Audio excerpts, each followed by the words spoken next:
Assalamualaikum warahmatullahi wabarakatuh. Selamat pagi, Fania. Baik, di bab 4 ini kamu setelah banyak memperbaiki ya. Tapi setelah saya periksa, masih cukup banyak yang perlu kamu perbaiki. Gitu ya. Kita bahas satu persatu, dimulai dari proses produksi. Nah, di proses produksi, di sini saya sudah rangkum, ini hasil dari baca saya gitu ya. Nanti setelah penyaringan, kamu lebih baik gitu ya, tambahkan simbol pemeriksaan gitu ya. Simbol keputusan, bukan pemeriksaan, sorry. Kenapa? Karena di penjelasannya, nah ini sini, kamu memberikan keterangan seperti ini. Namun apabila susu yang telah disaring masih terdapat kotoran ataupun debu, maka akan dilakukan penyaringan kembali agar susu benar-benar bersih. Nah, artinya dia ada proses pengulangan gitu ya. Proses pengulangan penyaringan yang kondisional kalau dia masih ada kotoran gitu ya. Jadi perlu ditambahkan simbol keputusan gitu ya. Jadi keputusannya adalah misalkan di sini kata-kata tengahnya adalah susu sudah steril atau susu sudah bersih gitu ya. Ini bersih gitu ya, bersih B. Kalau iya maka dia akan lanjut ke pasteurisasi, tapi kalau tidak dia akan ulang terus penyaringan gitu. Jadi yang perlu dilakukan seperti itu ya. Lalu satu lagi itu adalah saat proses pemeriksaan. Nah, proses pemeriksaan produk susu kambing itu menurut saya sih wajib ada simbol keputusan gitu. Kenapa? Karena namanya pemeriksaan pasti ada keputusan. Keputusan diterima dari hasil pemeriksaannya atau ditolak dari hasil pemeriksaannya. Seperti itu. Nah, kondisionalnya kamu sudah jelaskan sih. Ya, standar susunya di sini. Jadi ada 3 kondisional. Pertama, susunya berwarna putih bersih, gitu ya. Kedua, kondisi packingnya nggak pecah, gitu ya, dan tertutup dengan rapat. Lalu ketiga, itu adalah bau khas yang segar, gitu. Nah, mungkin nanti di sini kamu tambahkan aja. Jika salah satu standarnya ini tidak memenuhi, gitu ya. Misalkan warnanya agak kuning, apa yang dilakukan, gitu ya? Apa yang dilakukan terhadap produk susu tersebut? Dibuang, gitu ya, atau gimana gitu ya, karena namanya susu pasti nggak mungkin diproses ulang ya karena sudah melakukan pasteurisasi ya. Prosesnya bisa jadi dijual ke misalkan ke hewan, untuk hewan ternak ataupun hewan peliharaan. Kedua, dibuang seperti itu. Jadi ini perlu ditambahkan ya, jadi seperti itu. Lalu untuk isinya ya, ini kamu sudah tambahkan kuantitas hasil pagi dan sore gitu ya. Nggak apa-apa pakai kurang lebih, itu lebih baik untuk memastikan bahwa bisa kurang ataupun bisa lebih. Lalu, nah di sini perlu ditambahkan. Ini kan kamu pakai kain furing. Kalau saya tidak salah ya, kain furing itu ada beberapa jenis. Jenis ukuran, bukan ukuran lebarnya, tapi ukuran saringannya. Nah, ukuran saringan kain furing itu ada beberapa gitu ya. Jadi ada yang berapa mikron, 10 mikron, 5 mikron, dan sebagainya gitu ya. Tujuannya memang untuk menyaring gitu ya. Untuk menyaring benda-benda kecil. Coba nanti kamu cari tahu ya. Kain furing yang dipakai itu ukuran saringannya berapa. Nah, lalu di bagian ini kamu mungkin entah typo atau enggak jeli gitu ya. Nah, di sini ada 2 keterangan waktu. Proses pasteurisasi yang dilakukan pada susu kambing yaitu selama kurang lebih 30 menit dengan suhu 72 derajat Celcius selama 15 detik. Nah, jadi yang benar nih menit atau detik gitu ya. Jadi tolong nanti dicek lagi. Lalu ini press, mungkin pressnya 2 kali ya. Alat press plastik gitu ya. Jangan 1. Nah, lalu ukurannya 200 mili ya. Ntar kita cek lah. Ini tadi sudah. Juga sudah. Oke, nah ukuran satu packingnya berapa ya? Kemarin kayaknya kamu masukin, tapi sekarang hilang nih. Ntar saya cari dulu. Kayaknya nggak ada nih. Kamu hilangkan ya. Oke, nah satu kemasannya itu ukuran berapa? gitu ya. Nah, mungkin saya ambil patokan yang tadi ya. Mana ya? Nah, ini 200 ml. Satu packing 200 ml ya. Jadi 1 liter bisa menghasilkan 5 bungkus. Seperti itu. Nah, berarti sehari itu kurang lebih bisa menghasilkan, tadi kan 9 liter ya. 9 liter dikali 5 berarti 45 bungkus gitu ya. Itu rata-rata. Standarnya seperti itu kalau memang ini konstan. Oke, kita bahas ke perencanaan produksinya. Nah, perencanaan produksi pertama dari yang saya baca,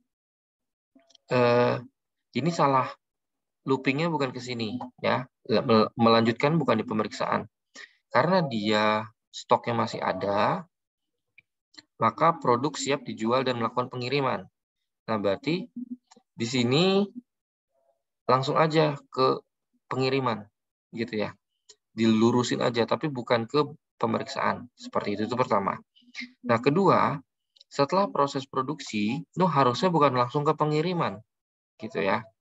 Ke freezer dulu atau ruang penyimpanan. Itu kamu jelaskan di dalam penjelasan ini.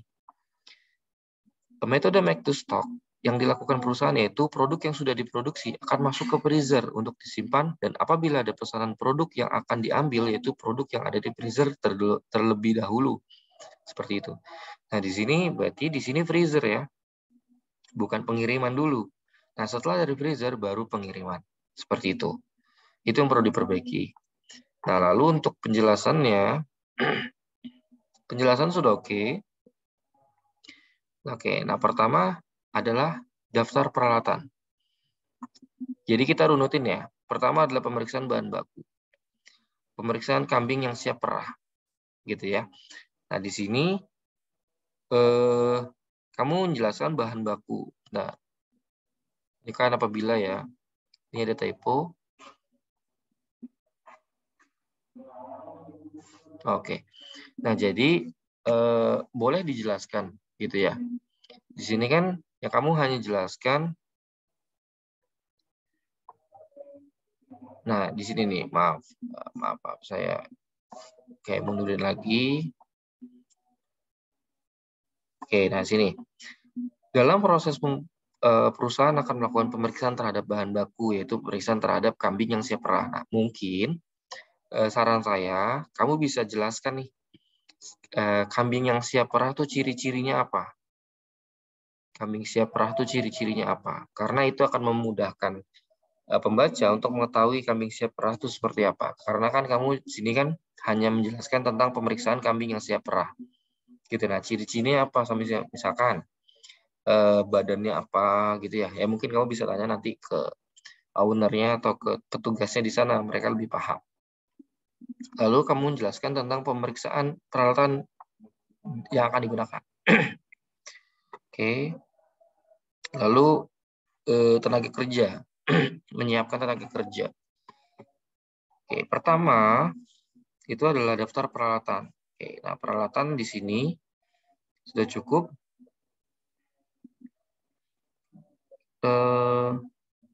Penyaring. Oke.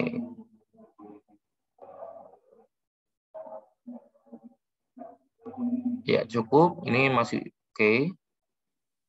Terus perencanaan produksi. Di sini ada perencanaan produksi ya. Sebenarnya perencanaan produksi itu di sini sih, Fania. Nah, ini masuknya ke perencanaan produksi nih. Jadi satu ruang lingkup ini adalah perencanaan produksi gitu ya. Jadi perencanaan produksi itu adalah suatu kumpulan proses gitu ya, dari sumber daya, peralatan, manusia, dan metode dalam melakukan proses produksi gitu ya. Jadi kita perlu menjabarkan itu. Jadi kalau kamu nih kan, nah ini mungkin yang lain ya. Mungkin yang lain, sorry. Ini masih yang lama nih, penjelasan yang lama nih. Oke, nanti ini coba dievaluasi ya, direvisi bagian ini, diperbaikilah gitu, disesuaikan sama tabel di atas. Tabel flowchart, disesuaikan dengan flowchart di atas. Oke, nah ini, tenaga kerja. Nah, di sini tenaga kerja yang kamu lakukan kemarin ada berapa ya? Saya lupa. Ya mungkin nanti disesuaikan aja sih. Kalau emang ini sesuai dengan yang ada di lapangan, hanya 2 orang, nah ini sudah sesuai atau belum gitu. Berarti yang melakukan proses produksi dan pengiriman itu hanya 1 orang ya, gitu ya.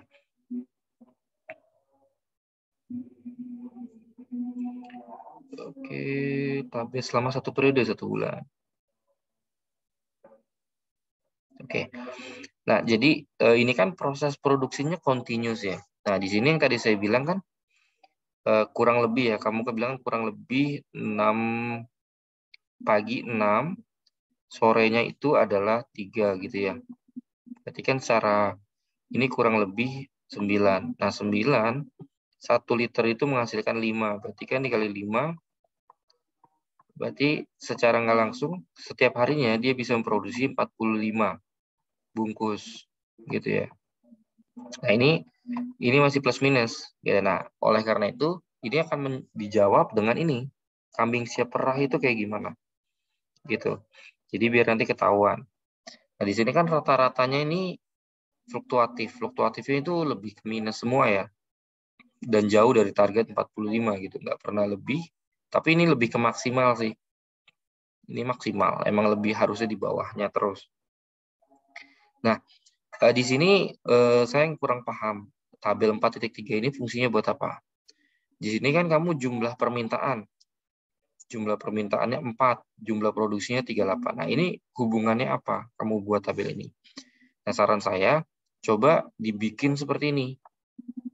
Gitu ya. Karena jumlah permintaan itu kan akan mengambil dari jumlah produksi. Gitu ya.